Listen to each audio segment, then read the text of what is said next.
Hello, mortals! I am the BookTube Goddess, the #1 drag queen booktuber on YouTube.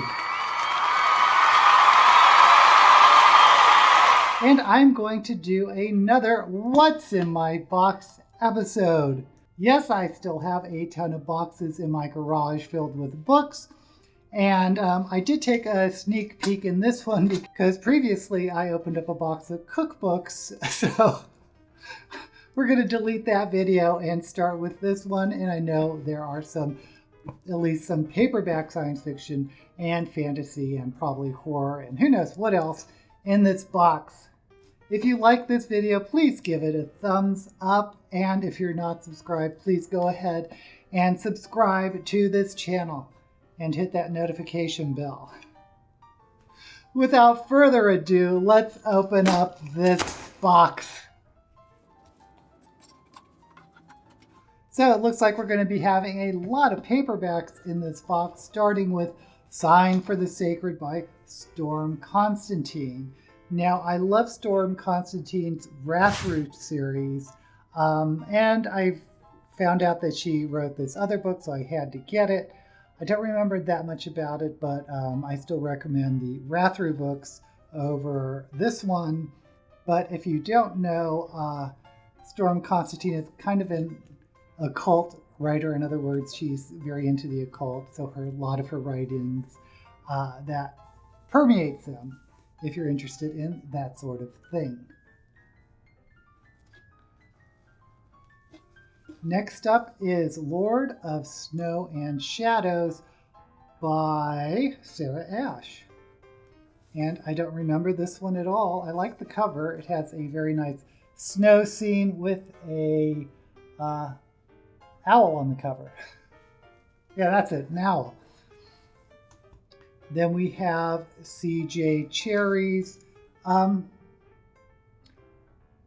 Foreigner. Once again, I do love C.J. Cherry's science fiction.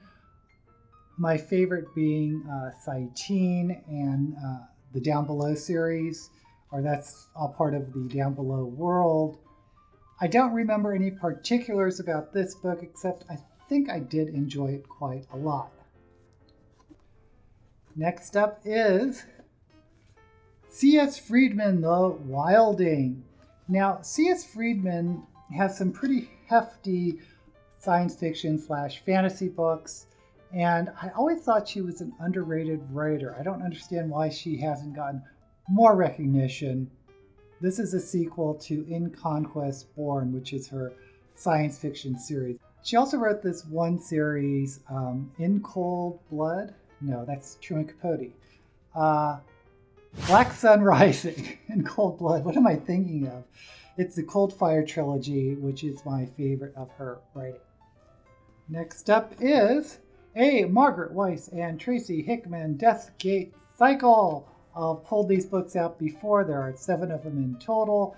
And this is the first one, Volume 1, Dragon Wing. If you're interested in the Deathgate Cycle, and if you're interested in Dungeons & Dragons, I highly recommend it. Start off with Dragon Wing. Next up is This Is the Way the World Ends, a novel by James Morrow. The only book in the last 10 years that I've read twice, a remarkable achievement by Arthur C. Clarke. And it has a kind of a cool cover. There is a dragon and missiles motif. I don't know if you can see that dragon. Maybe I'll just flash it up. Okay, so I think I do remember this book. Is this the one with the SCOTUS suits? Hold on. Am I actually remembering a book I read decades ago? Boy. Anyway, I think it's one of those absurdist type near future, not post-apocalyptic, but kind of pre-apocalyptic. This, I believe, was probably written like when there was still a Cold War, because the Cold War inspired a lot of novels like this one. Next we have The Demon Lover by Dion Fortune. Dion Fortune is a occultist back from from way back in like the 30s, 40s, whatever. She was a contemporary of Aleister Crowley, but she wrote some novels based on her teachings. So that's kind of interesting. The Demon Lover. Woo! Next we have a Jack L. Chalker, The Shadow Dancers, God Inc. #2. So this is part of a series. I don't talk about Jack Chalker enough. We have a Stacy's book card. He is one of my favorite science fiction authors. I think he's most famous for the Will of the Soul series. And again, he's one of those writers I don't think gets enough recognition. Next up, we have a novel of the Black Company, Water Sleeps. This is a big novel. Once again, I talk about the Black Company a lot, and when I do, I'm talking about the original trilogy that was published in the 80s. But I did enjoy these later books as well. And we have a Terry Brooks, The Tangle Box. Oh, it's a Magic Kingdom of Landover. I like Landover books more than I do his Shannara books. So if you're into some contemporary portal fantasy, pick up the Landover series. Next up, we have Company of Glass by Valerie Leith. Gosh, I don't remember this. I think I liked it. That's a cool cover. If we find books 2 and 3 or more books in this series, you'll know I like it. I just can't. I don't remember. Oh, and I don't know if you've heard me discuss this. This is Tad Williams. He's normally a fantasy writer. He did the Green Angel Tower and the Shadow March series. But this is his foray into science fiction, and it's kind of cyberpunk. It's definitely about virtual realities. It's called Otherland. This is volume 3. These are some hefty books. So you're in for the long haul if you start this series. But it's about, the concept is rich old people have found out that they can download their consciousnesses into virtual worlds. And that's Otherland, and it's really good. Next, we have one of my favorite horror books, and I've pulled out, I guess I have the hardcover version as well, but it is Imagica by Clive Barker. I think this is his best work, although Weave World comes in a close second. And you know what? I didn't realize this. I think, is this a bookmark? I guess you can tear this off as a little Imagica bookmark. I didn't even notice that. But if you like horror, if you like contemporary fantasy, Imagica is quite the trip. And psychedelic writing.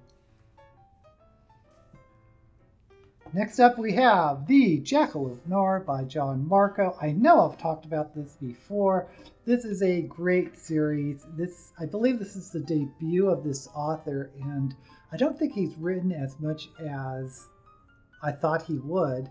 But Jackal of Nor has this interesting premise about what is it like for people that can live or extend their lives for lengthy periods of time, but by doing so, they become totally insane.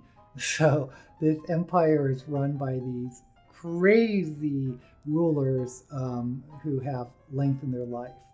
But highly recommend this series. I would call this military science fiction because there is a lot of like battles and strategy and life of the soldier type of themes. Next up, we have Paul Kearney's Hawkwood's Voyage. Don't remember it. Do not remember it. Oh, but I can tell you how much I paid for it. I paid with tax $7.05. And this was bought in 2003.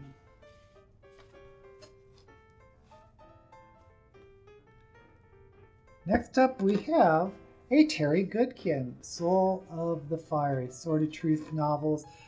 This is another epic fantasy series. This one is by Terry Goodkin. He's gotten some criticism about his sort of libertarian philosophies that he wove into the novels, and I can see that, but that didn't stop me from enjoying at least the first 3 of the series. I think after that, they get a little bit repetitive and boring. But this is book 2, maybe? I think this is book 2. But anyway, Terry Goodkin, folks.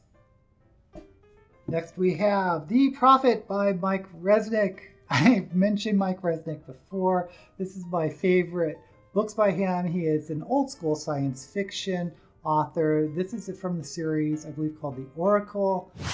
Yeah, the premise of this one is a girl is born who can predict and manipulate the future. So she can not only predict the future, but she can do these butterfly effects from just doing small things to get the preferred outcome. Really great series. Next we have Soviet science fiction with a new introduction by Isaac Asimov. Oh boy.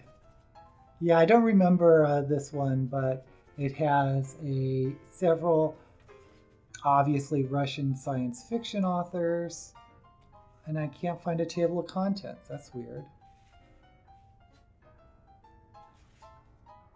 There's no table of contents. Oh, here we go. Okay. Asimov introduces it. The authors are Belyaev, B. Strugatsky, Kazatanev, 2 by Kazatanev. Oh, I'm butchering these names. Gurevich and Savchenko. Okay. I don't remember these stories at all. But here we go. Oh boy, Joan Vinge. Joan Vinge, I love this author. She used to be married to Werner Vinge, who wrote Fire Upon the Deep. But this is her novel, Scion, about, I guess it's a rogue in sort of a not near future, but it's not post-apocalyptic. Well, far future, let's say far future, telepath that is being hunted because I think telepaths aren't very popular. Because I think telepaths aren't popular from ordinary humans. Am I getting that right? Anyway, my favorite books by her are the Snow Queen and Summer Queen, but these are pretty good too. I believe this is a series. Next we have another Jack Chalker, 90 Million Faust. The Demons Must Die. The shattering conclusion for the Quintara Marathon. Now, Jack Chalker was a very prolific writer, so if you do get into him, you'll find a lot of series that he's done. Next we have Speaker for the Dead by Orson Scott Card. Oh, this bookmark is from Books Inc., which is a store in San Francisco. And this is one of the Ender Game books. Ender's Game is a fantastic series. I personally don't support Orson Scott Card because of his stance against gay marriage back in the day, but that's just me. But no one can deny Ender's Game is a great science fiction series. Next up we have Stormbreaking by Mercedes Lackey. This is another Valdemar novel. And I've told you before, I have a lot of these Mercedes Lackey's book. She's another prolific writer. But I've said this before, if you're really into or stuck into young adult fantasy, Mercedes Lackey, these Valdemar books are a great bridge to adult fantasy, in my opinion. Next up we have, Alfred Bester, The Computer Connection. Alfred Bester is a really great science fiction author. He's probably very dated, I will say that. But his writing can be very psychedelic. Oh, and you don't see this very often in books. An advertisement for cigarettes. Next up, we have another volume of The Other Land by Tad Williams. Again, these books are monsters. And I paid from Stacy's Bookstore in 2002, total $8.67 for this monster book.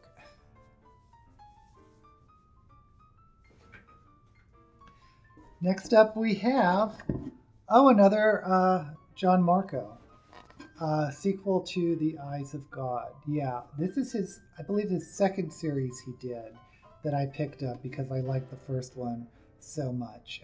If we're interested in book prices, this was bought in 2004, the total being $7.80. So let me know if you've read any John Marco, because I think he's very good. Next up is we have Juanita Colson's book 4 of the series, Children of the Stars, The Past of Forever. Look at that cover. I don't remember what this is about. But since it's book 4, I'm sure I love the series. Next up, we have Ring of Lightning by Jane Bancher. Dance of the Rings, book 1. I love this cover. Gorgeous cover. Don't remember the story.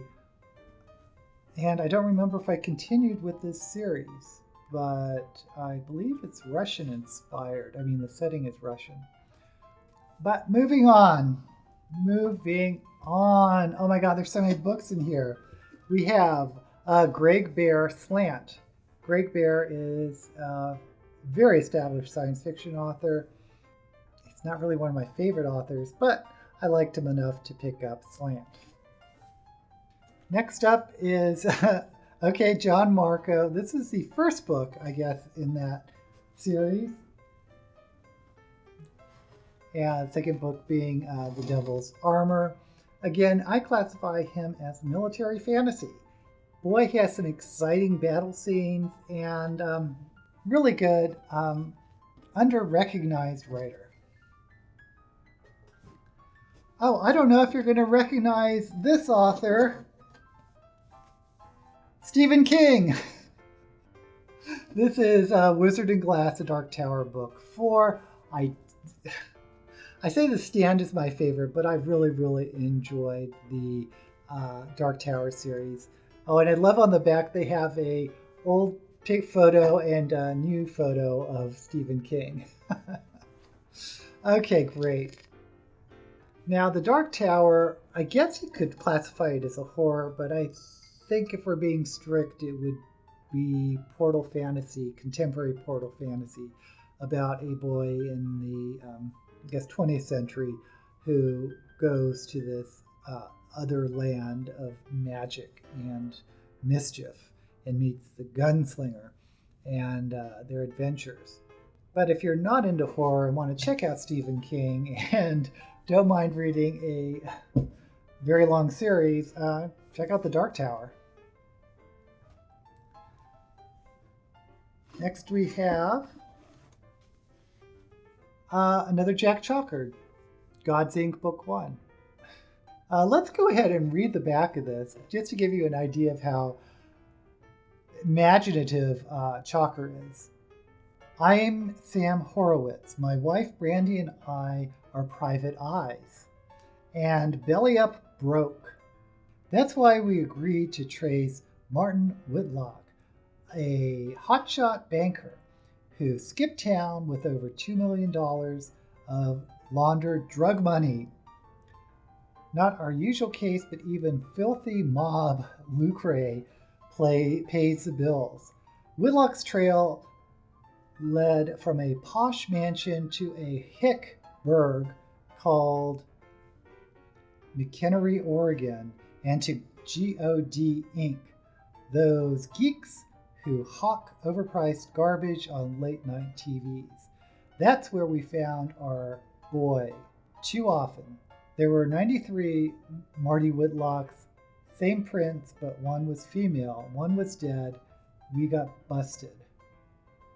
That wasn't the worst. The mob rip-off was only one move in a caper to take over crime. Not the mafia, but something a hell of a lot bigger. because 2-bit McKinney, Oregon wasn't just off the map, it was off the edge of the earth. And Brandy and I were being taken for a ride into the labyrinth of dreams. Gosh, just reading that blurb makes me want to reread this. Next up, another Terry Goodkin, Faith of the Fallen. Again, epic fantasy. I think this is around where I stopped reading him. Yeah, this is book 5. Yeah, it just got a bit much and a bit repetitive. Oh my goodness, I got a signed by the author copy. Yeah, Stacy's Bookstore often had author signings, and then I guess they would just sign a bunch of books and put them on the shelves. So if you had the choice to buy a signed book or an unsigned book, why not get the signed book? So if you want to know Fiona McIntosh's signature, there it is. This is, again, book 2 of The Quickening. So I don't remember what it was about, but I have a signed copy. Next up we have Ruby Slippers, Golden Tears, edited by Ellen Datlow and Terry Windling. So I believe these are fairy tale retellings, short stories, a collection of short stories by different authors. Ellen Datlow is, of course, a very famous editor. Let's see if we can see a table of contents. Okay, the authors include Susan Wade, Tanith Lee. She is fantastic at fairy tale retellings. I don't know these authors. Oh, there's Nancy Kress. I don't know that one. Joyce Carol Oates.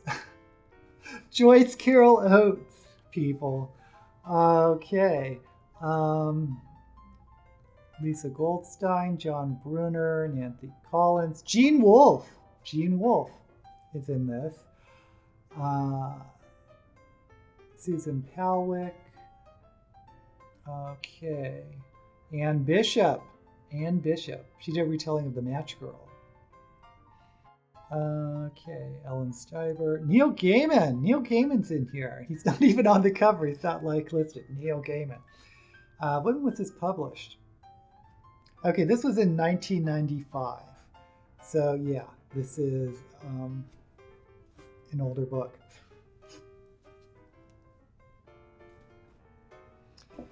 Next we have another Glenn Cook Black Company book. This is Shadow Games. And again, start with the first series, the Black Company. And we have Judith Fisher, Sorcery Rising, book 1 of Fool's Gold. Love this cover. Absolutely love this cover. A woman in white. She looks like a snow queen holding a black cat. Gotta love it. Unfortunately, I don't remember this one.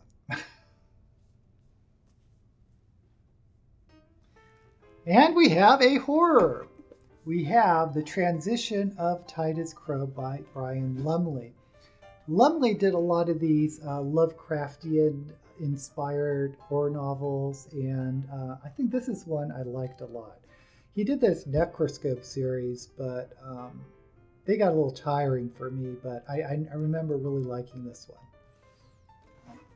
Next up we have Ellie Modisett Jr.'s The Chaos Balance. I've talked about the Recluse novels before. There is a receipt in here. This cost $7.58 with tax in 1998. So this one is quite old. Yeah, I don't know what else to say except to go ahead and check out Ellie Modisett Jr.'s Recluse novels. The first book being The Magic of Recluse, and the twist is that it's all about chaos versus order rather than good versus evil. So a lot of fun. Okay, I believe you're going to recognize this. This is Well of Ascension by Brandon Sanderson. I started reading Sanderson actually with the book Elantris when when it debuted. So that's how long ago I started with Sanderson. Really enjoyed Elantris, and so of course I picked up the Mistborn series, which has become a fantasy classic. And we have a David Drake book, second book in the epic saga of Lord of the Isles. Looks like we have a bookmark for the preferred for Walden Books. Walden Books. Rest in peace. Okay, David Drake. He is a sort of a. Oops, this is a typical fantasy writer. I guess you could call this epic fantasy. Lots of fighting and adventuring and that type of thing. Really good writer, very competent writer, and recommend David Drake. Okay, there's only one book left. One book left, and it is Isaac Asimov, The Gods of Tomorrow.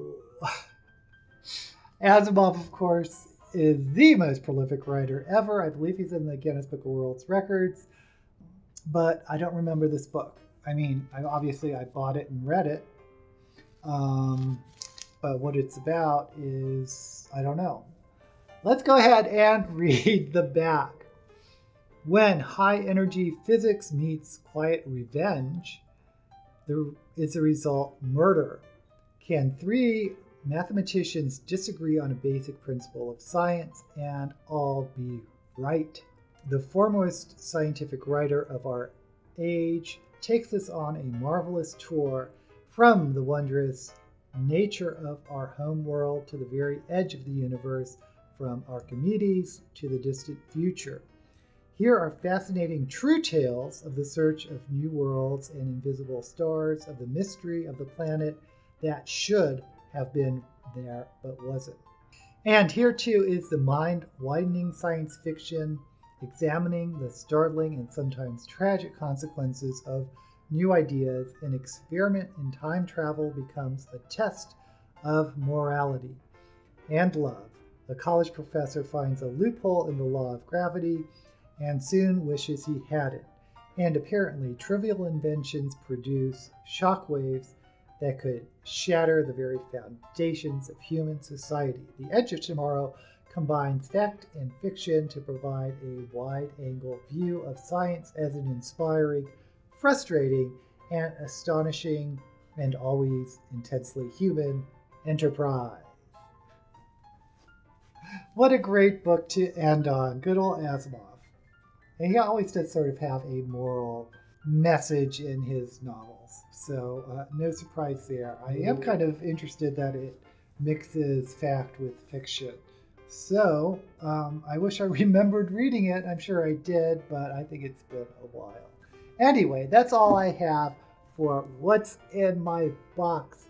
If you want me to open up more boxes, please let me know in the comments. But until then, may all the books you read be blessed.